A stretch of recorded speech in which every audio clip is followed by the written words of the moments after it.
Hello everybody, thank you so much for coming to my channel. Today I have another journal for you. This one is a Woodland fairy journal. The hummingbird is embossed and raised. There is, I guess, some chippy look to it. It's very distressed, kind of, in a couple of colors. This one was very fun. The book is hardback, and as you can tell, it's pretty loaded down with lots of stuff. There's a lot of signatures in here that are absolutely gorgeous.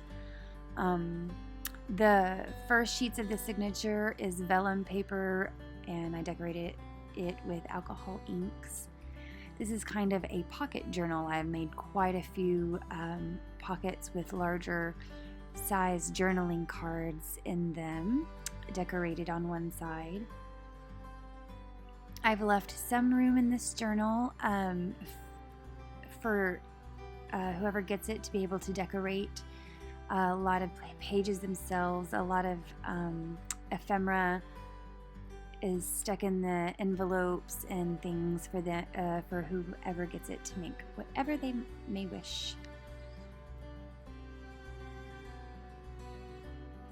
I'm going to try to link down below where the digitals have come from. I bought most of them on Etsy. The one that you're looking at right now is actually mine, not that side. This is a flip out, and it has a journaling card or a postcard in there.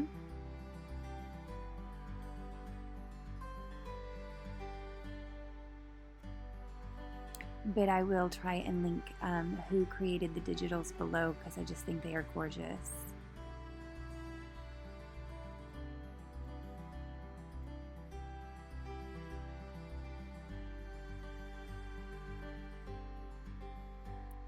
Here's one of the envelopes that I'm not going to open everything.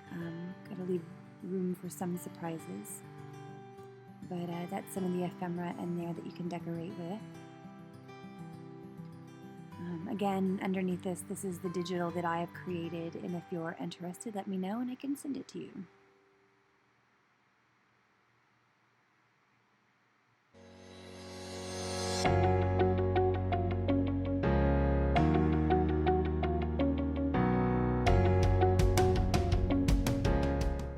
Again, I left a couple of things kind of bare so that maybe whoever receives the journal would like to do a little bit of their own decorating. Although there is a lot of decorating in here, and it would be completely fine if you chose not to. I wanted to say right here, that piece is glued down with a post-it note type of glue, so it is reusable. You can pick it up and stick it somewhere else, and pick it up and stick it somewhere else, kind of thing. It's pretty neat. Again, a lot of pockets with a lot of journaling space. And I think for now, I'm just going to stay quiet and let you enjoy the rest of the journal.